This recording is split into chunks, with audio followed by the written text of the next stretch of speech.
The morning sky over Seoul turned dark as massive ships blotted out the sun. Commander Park Jin-woo stood on the military base, watching the alien vessels land with thunderous crashes that shook the ground for miles. He had never seen anything like them before. The ships were huge, bigger than any building he knew, with strange blue lights pulsing along their sides. Soldiers around him pointed and whispered nervously. Some took pictures with their phones until officers told them to stop. His stomach tightened. This was not a friendly visit. The ships opened with loud hissing sounds. Tall, blue-skinned creatures walked out, moving in perfect lines like robots. They had 4 arms each and multiple eyes that moved independently, scanning everything around them. Behind them came other alien species. Some looked like giant insects. Others were covered in thick gas masks and moved slowly. The blue aliens, who called themselves Altarians, walked straight to where the human military officers waited. Their leader was even taller than the others, with golden markings on his forehead. He carried a device that made his strange, clicking language turn into words humans could understand. "I am High Coordinator Vextel of the Galactic Confederation," the alien announced. His voice sounded like metal scraping against stone. "Your species has been selected for military service." Jin-woo stepped forward. He was the highest-ranking officer present. "Selected for what? We didn't ask to be part of any confederation." Aliens' multiple eyes focused on him with what looked like amusement. "Your requests are not relevant." How? "The Void Swarm threatens all civilized worlds.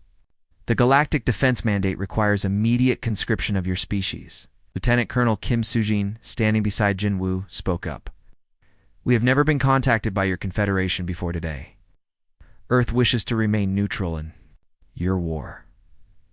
Several of the blue aliens made that grinding laugh sound. Vextel gestured with 2 of his arms. "Neutrality is a luxury for advanced species. Primitives do not choose their fate. You will provide soldiers, or your world will be left defenseless when the swarm arrives here." "What is this void swarm you keep mentioning?" Jin-woo asked, though he suspected he would not like the answer.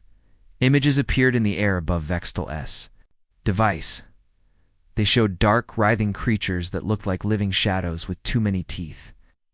The creatures moved in massive groups, consuming everything in their path. Entire planets were shown being stripped of all life, leaving only dead.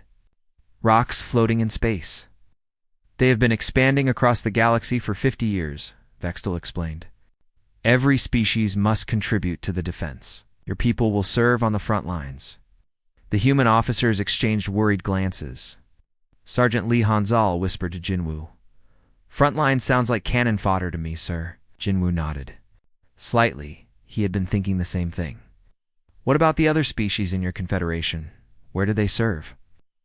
"The Krillians provide technical support," Vextel replied, gesturing to the insect-like aliens. "The Nethans handle logistics and supply chains. The Altarians coordinate strategy and command operations. Humans will conduct direct assault missions." The meaning was clear. Every other species had safe support roles. Only humans were being assigned to the most dangerous combat positions. "This is not a request," another Altarian added. "Your species will comply or face the consequences." Within 2 weeks, the transformation began. Alien transport ships landed in major cities around the world. Military bases were taken over by Confederation forces. Human soldiers were processed like cattle, given alien weapons they barely understood, and loaded onto ships heading for unknown battlefields. Jin-woo found himself commanding what the aliens called the 3rd Human Regiment. The name made it sound official, but he knew better. They were disposable troops being sent to die for a war they had never chosen to join. The transport ship was cramped and uncomfortable. Human soldiers sat packed together in cargo holds while the alien crew had comfortable quarters in other sections. The food was barely edible. The air recycling system made everything smell like chemicals. Now the gravity was set wrong, making everyone feel slightly sick. Sergeant Lee Hanzal sat beside Jin-woo, cleaning an alien plasma rifle that none of them had been properly trained to use. "Commander, do you think we have any chance of surviving this?" Jin-woo looked around at the faces of his soldiers. Most were young, barely out of basic training. They had families back on Earth who did not even know where they had been taken. These were good people who deserved better than being used as expendable weapons. "We will survive," Jinwoo said firmly. "We will adapt, we will learn, and we will prove that humans are tougher than these aliens think."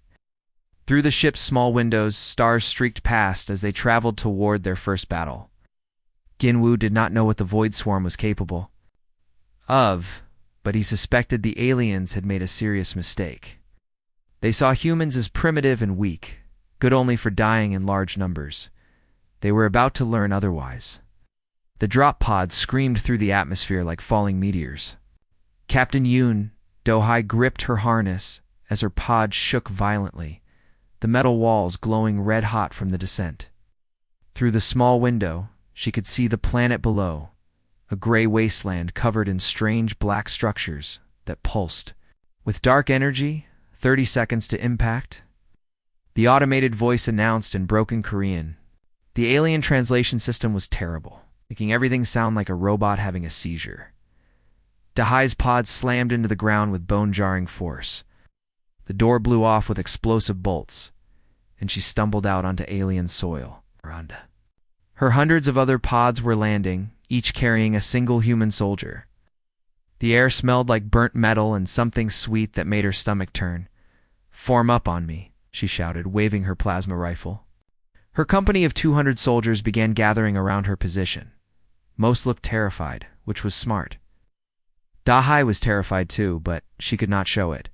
High above them, the Alteron command ship floated safely in orbit. Commander Park Jinwoo's voice crackled through the communication system from another landing zone, 20 kilometers away. "All units advance to grid, reference 77. Alpha. Intelligence reports light enemy presence." Do-hai looked at her.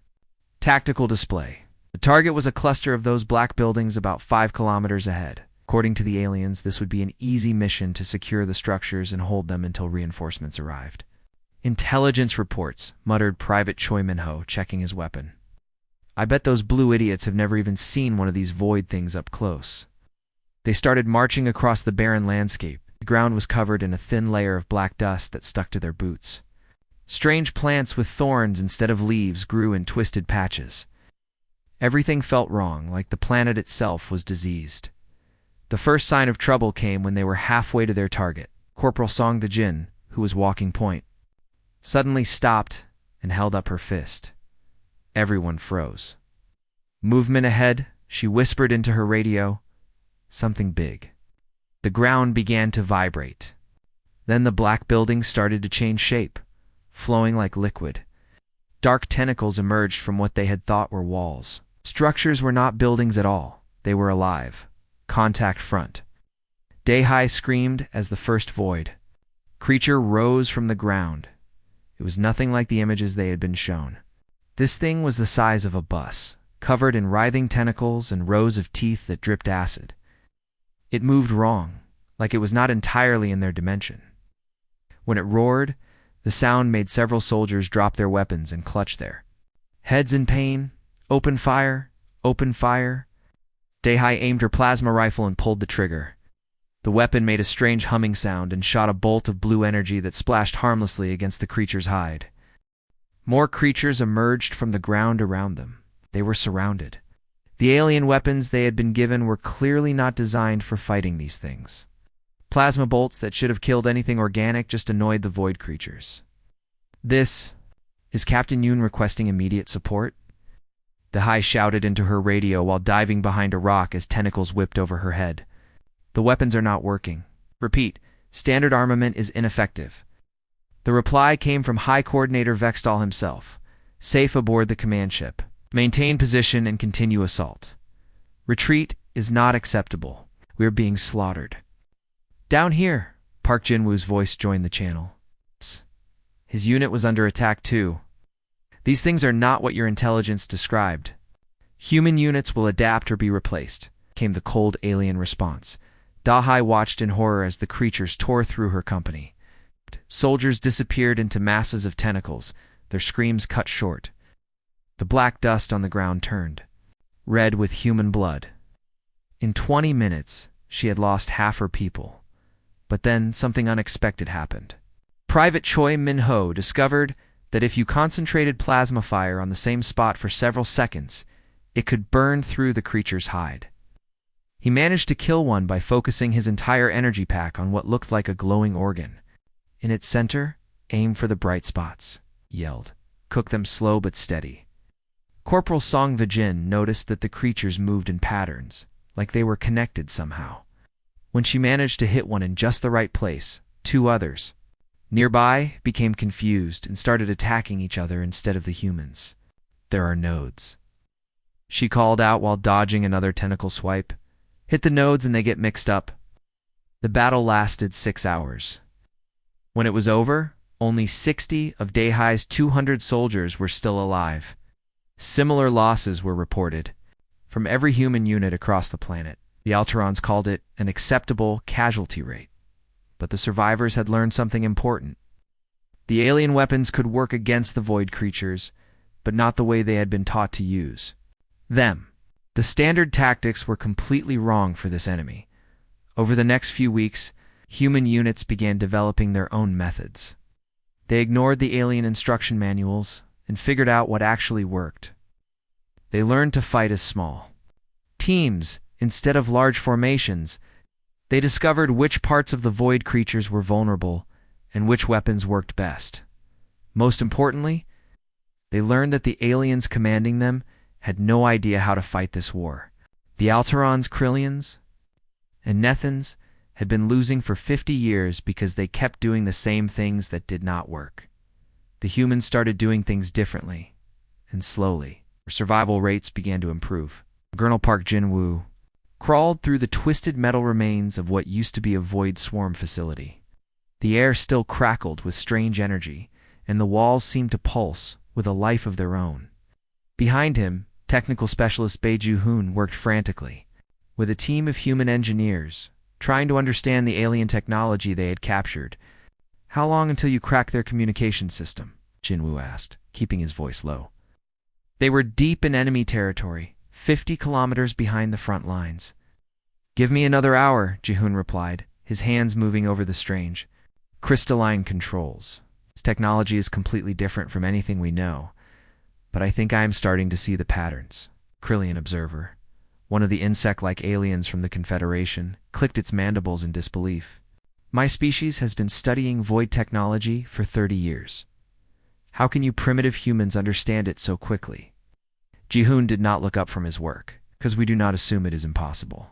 People keep trying to make it work. Like your own technology, we just try to make it work.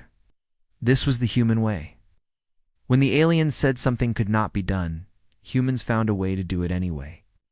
When the official tactics failed, humans made up new ones. When the standard weapons did not work, humans modified them until they did. 3 months earlier, Major Jung Soyoung's battalion had been cut off during a retreat. The Altarian command had written them off as lost, already planning to send replacement units. But instead of dying quietly, Jung's people had done something no other species had ever attempted. They built a permanent base in void territory. We are not coming back? Jung had radioed to the shocked command ship. We are staying here, and we are going to make these things pay for every meter of ground. Her battalion had been behind enemy lines for 12 weeks now. Not only had they survived, but they were actually winning. They launched raids on void facilities, rescued captured soldiers from other units, and gathered intelligence that proved most of the Confederation's understanding of the enemy was completely wrong. The aliens could not understand it. Every other species retreated when faced with superior numbers. Humans dug in and fought harder. Captain Lee Min-sik had encountered a new type of void creature last week, something that looked like a giant spider made of pure darkness. The standard procedure was to report it to command and wait for instructions. Instead, Min-sik's unit had captured one alive. You did what? High Coordinator Vextall had demanded during the briefing. We caught it, Min-sik explained simply. Now we are studying it to learn how to kill the others more efficiently. The idea of capturing a living void creature was so insane that no alien had ever considered it. But the humans had done it, and the information they gained had already saved hundreds of lives in subsequent battles. What disturbed the aliens most was humanity's refusal to abandon wounded soldiers. When Private Kim Dong-soo was injured during a raid and could not walk, his squad should have left him behind according to standard military doctrine. Instead, they carried him for 3 days through hostile territory to get him medical treatment. "This is completely inefficient," complained Vextel during another strategy meeting. "Damaged units should be replaced with functional ones. Why waste resources on recovery?" Park Jin-woo stared at the alien commander with barely controlled anger. Because Kim Dong-soo is not a unit. He is a person. He has a wife and 2 children back on Earth who are waiting for him to come home. We do not abandon our people. Your emotional attachments make you weak, the Altarian replied. No, Jin-woo said quietly. They make us strong. The proof was. In the results, human units had the lowest casualty rates in the entire Confederation Army. Despite being assigned the most dangerous missions, they completed objectives that other species considered impossible. Most importantly, they never broke and ran, no matter how bad things got. The Void Swarm had begun to take notice. Their attacks now focused specifically on human positions, recognizing them as the primary threat. But each battle only made the humans more determined and more creative. Sergeant Lee Hanzal had developed a new tactic where human soldiers would pretend to retreat, drawing the void creatures into carefully prepared ambushes. Captain Yoon Dahai had figured out how to use the enemy's own bioelectric fields against them, turning their strengths into weaknesses. The void responds to fear, she explained to a group of alien officers who had come to observe human tactics. All of your species fight with fear, fear of death, fear of pain, fear of loss.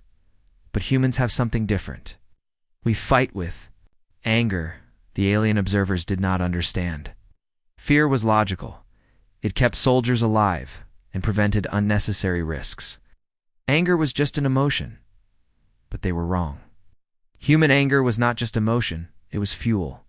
When a human soldier saw his friends killed, when he watched innocent people suffer, when he was told he was worthless and expendable, that anger became a weapon more powerful than any plasma rifle. The void creatures fed on fear and despair. They had never encountered a species that got stronger when it was hurt, that became more dangerous when it was cornered, that turned pain into rage and rage into victory. The aliens had dragged humanity into their war to provide cannon fodder. Instead, they had created something they did not recognize and could not control, a military force that refused to accept defeat, would not stop fighting until every last enemy was destroyed. The massive void mothership hung in space like a cancer, blocking out the stars with its enormous bulk. Admiral Kim Tae-won stood on the bridge of his flagship, watching as thousands of shadow creatures poured from the alien vessel toward the colony world of New Cathera below. The planet held 3 million civilians who had nowhere to run. All Confederation ships maintained defensive formation. Came the familiar voice of High Coordinator Vextel from the Altarian command vessel. Prepare for standard containment protocol. A1 looked at his tactical display. The alien fleet was arranging itself in the same defensive pattern they had used for 50 years, the same pattern that had never once stopped a mothership attack. He watched as Krillian cruisers and Nethan's support ships moved into positions that would let them retreat quickly when the battle went badly. Admiral, his communications officer reported, the human fleet is requesting orders. Tae-won smiled grimly. Around him, 60 human warships waited in formation. These were not the same vessels that had brought them to war months ago. Human engineers had rebuilt them completely using captured void technology and innovations. That made alien scientists nervous. Human fleet, Tae-won announced over the comm system, advanced to attack formation. We're taking that thing down. The alien command channel exploded with protests. You cannot attack a mothership directly. No species has ever successfully destroyed one. No species has ever been human, Tae-won replied, cutting the channel. His ships moved forward like sharks sensing blood. Captain Oh Seung-min's destroyer. Squadrons spread out in a hunting pattern that no alien tactical manual described. Commander Lim Haijin's fighter wings launched from their carriers. Small craft loaded with weapons that human scientists had designed specifically for this moment. The Void Mothership responded to the threat, turning its massive bulk toward the approaching human fleet. Its surface rippled with dark energy as weapon ports opened along its hull. These were the same weapons that had destroyed entire alien fleets in the past. But the humans were not following the standard attack patterns. Instead of approaching in neat formations that made easy targets, they came in like a swarm of angry wasps, each ship moving independently, constantly changing direction and speed. "Target the power nodes," Tae-Won ordered. "Remember what we learned from the facility raids? Over the past months, human ground forces had captured dozens of Void installations. Technical specialist Bae Ji-hoon and his teams had spent weeks studying the alien technology, learning how their systems worked. They had discovered that all Void constructs, even the massive motherships, relied on central power distribution networks. The human fleet opened fire with weapons that made the aliens gasp in shock. Instead of standard plasma cannons, the humans had developed something they called disruption torpedoes, missiles that could tear holes in the fabric of space itself. The torpedoes punched through the mothership's shields like they were made of paper? Impossible, whispered a Krillian observer. Those shields have never been penetrated.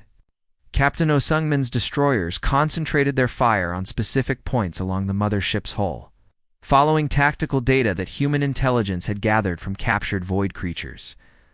They knew exactly where to hit to cause maximum damage. The mothership began to fight back, its weapons lashing out at the human ships. But the humans had learned something else during their months of combat: how to predict Void attack patterns. They dodged and weaved through the enemy fire like they were dancing. Commander, Haijin's fighters dove into the mothership's weapon ports, their small size allowing them to penetrate deep into the alien structure. Each fighter carried a single, heavy bomb designed to overload the ship's power systems from the inside. "All fighters execute internal strike," Haijin ordered. The alien command ships watched in amazement as human fighters disappeared into the mothership's hull. This was a tactic so insane that no other species had ever attempted it. Flying inside an enemy vessel while it was still fighting was considered suicide, but the humans had practiced this maneuver for weeks, using captured Void facilities as training grounds. They knew exactly how to navigate the twisted corridors. Inside enemy ships, how to avoid the internal defenses, and where to place explosives for maximum effect. The mothership's hull began to glow with internal fires. Its weapon systems started failing one by one as the disruption torpedoes overloaded its power grid. The massive vessel, which had seemed invincible just minutes before, was dying. "All ships, clear the blast radius," Tae-Won ordered. The human fleet pulled back as the mothership's core systems finally collapsed. The explosion was visible from 3 star systems away, a brilliant flash that lit up the entire sector. When the light faded, nothing remained but scattered debris. For a moment, the entire battlefield was silent. Then the human ships began reporting. In Fighter Squadron Alpha, returning to base, all pilots accounted for. Destroyer Group 7, minimal damage. Ready for next target. Admiral, we are detecting Void retreat patterns across the entire sector. The impossible had happened. Not only had the humans destroyed a mothership, but they had done it without losing a single vessel. The shadow creatures that had been attacking the planet below were fleeing in panic, their command structure completely broken. Across the galaxy, news of the victory spread like wildfire. For the first time in 50 years, the Void Swarm was retreating instead of advancing. Human-led fleets began launching offensives on every front, liberating worlds that had been given up for lost. But in the Confederation Council chambers, the alien leaders were not celebrating. They were beginning to realize that they had created something far more dangerous than the enemy they had been fighting. The humans were not just winning the war, they were taking control of it. The final Void nest died in a burst of purple flame that could be seen from orbit. Colonel Park Jin-woo watched from his command post as human soldiers secured the area, their movements precise and confident. After 18 months of war, they had finally done what the Galactic Confederation had thought impossible.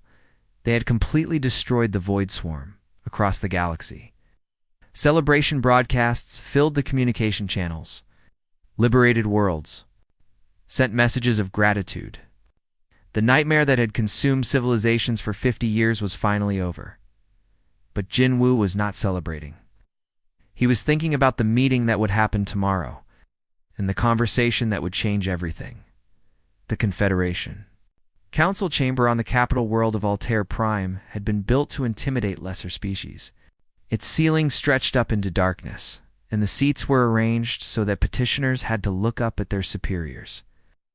High Coordinator Vextal sat in the center, flanked by representatives from dozens of alien species. Admiral Kim Tae-won entered the chamber with a small group of human officers. But something was different this time. Instead of the desperate, frightened humans who had been dragged to war months ago, these were seasoned veterans who moved with quiet confidence. Their uniforms bore decorations from battles across the galaxy, and their eyes held the hard gleam of soldiers who had seen too much. The emergency conscription period is concluded, Vextal announced, his multiple eyes avoiding direct contact with the humans. The void threat has been eliminated. Humanity may return to Earth with the gratitude of the Confederation. Smiled, but it was not a friendly expression. I am afraid that arrangement is no longer acceptable. A ripple of nervous clicks and whispers spread through the alien delegates. This was not how these meetings usually went. Lesser species were supposed to be grateful for the opportunity to serve. The war is over, insisted a Krillian representative, its insect-like voice high with anxiety. Your service is complete. Our service, said Captain Jung So-young, stepping forward, cost us 2 million human lives. Lives that were spent because you treated us as expendable cannon fodder. The chamber fell silent. Jung's uniform was marked with scars from a dozen battles, and her voice carried the weight of someone who had seen friends die while alien commanders watched safely from orbit. You conscripted us without our consent, continued Commander Park. Ginwoo, now bearing the insignia of Supreme Human Commander. You gave us the most dangerous missions, while keeping your own people safe. You told us we were primitives, who should be grateful for the chance to die for your cause. But we won, Vextal protested weakly. The swarm is defeated. We won, Tae-won corrected. Human tactics, human technology, human sacrifice. Your species spent 50 years losing this war. We ended it in 18 months. The truth hung in the air like a weapon.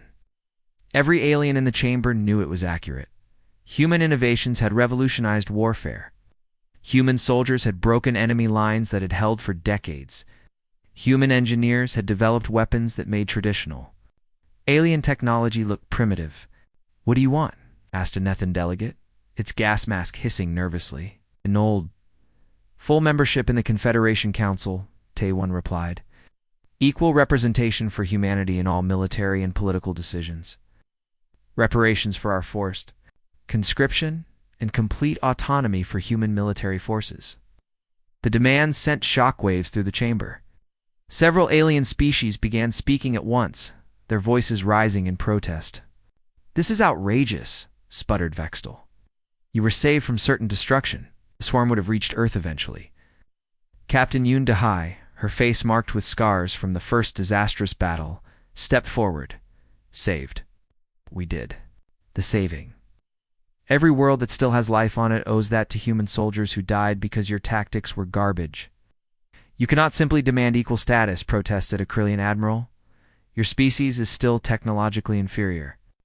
Technical specialist Bae Ji-hoon, who had spent months reverse engineering void technology, held up a small device. This is a prototype weapon that can destroy a planet from the other side of the galaxy. We built it using principles we learned from studying void power cores. Would you like to see how inferior our technology is? The chamber erupted in panic. Several delegates began shouting about treaty violations and weapon restrictions, but their voices were drowned out by a new sound, the deep hum of human warships. Moving into position around the station, you have a choice, Tae-won said quietly, his voice cutting through the chaos. You can grant humanity the respect and representation we have earned through our service. Or you can explain to your people why their former allies have become their enemies. Through the chamber's massive windows, the assembled aliens could see the human fleet. 60 warships hung in space, their hulls gleaming with armor forged from void metal. These were not the hastily converted transports that had brought humans to war. These were purpose-built machines of destruction, designed by a species that had learned to turn desperation into innovation. "You cannot threaten the Confederation," Vextall said, but his voice lacked conviction. "We are not threatening anyone," replied Park Jin-woo. "We are negotiating. The difference is that now we are negotiating from a position of strength." The talks continued for 3 days, but the outcome was never in doubt. The species that had been dismissed as primitive cannon fodder now held the balance of power in the galaxy. The aliens who had forced humanity into war found themselves carefully agreeing to every human demand. Knowing that their former slaves had become their masters, humanity took its place at the head of the Confederation Council, while their former commanders learned to speak respectfully to the species they had once considered expendable. The aliens had dragged humanity into battle to save themselves.